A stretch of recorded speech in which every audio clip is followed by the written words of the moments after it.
حيرة كل يوم هنأكل العيال ايه؟ طيب هنقضيها. طب بيض وجبنة؟ طب البيض والجبنة بقى اغلى من اللحوم. تعالوا بقى اقول لكم واوفر عليكم واقول لكم ازاي تأكلوا ولادكم كل يوم لحمة وفراخ، وكمان هنوفر.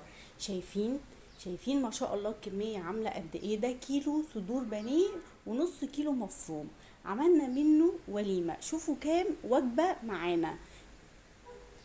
معانا كذا وجبة تقضي كذا يوم في الشهر، والتكلفة كلها بسيطة وعلى قد الإيد. في حاجات عملناها قبل كده مع بعض، وفي حاجات جديدة احنا عملناها نشوفها في الفيديو.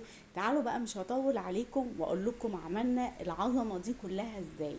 هنا ده كيلو البانيه بعد ما نقعته في الليمون والملح وغسلته كويس.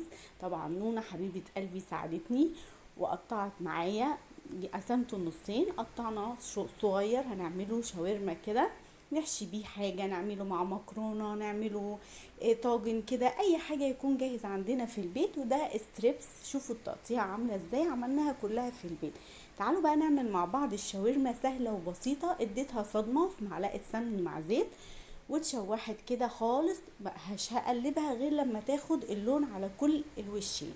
وعملنا برجر وعملنا الستريبس وطريقتهم قبل كده عملناها كذا مرة. لو عايزين اللينك اكتبوا لي تم وابعت لكم الطريقة بتاعتهم واللينك بتاعهم مظبوط. هتعجبكم جدا وهتوفروا منه احسن كتير من اللي بنجيبه بره. هنا حطيت بقى بصلايه كبيره او اتنين وسط، انا كنت مفرزاهم، وفلفل الوان. حطيت قلب قلب مع التوابل بتاعتنا اللي بنحبها وتوابل الشاورما. قلب قلب لحد ما خدت اللون ده والجوسي كده وبقت جميله. وطفيت عليها وحطيتها على طبقين هتقضي وجبه. عملنا ايه بقى؟ كنا قاعده انا ونونا كده قلنا نعمل، كانت عايزه مكرونه بالوايت صوص. تعالوا نشوف عملناها ازاي. جبت فص توم حطيته مع معلقة سمن، وحطيت لبن مع معلقتين دقيق. قلب قلب قلب لحد ما بدأوا يدوبوا مع بعض.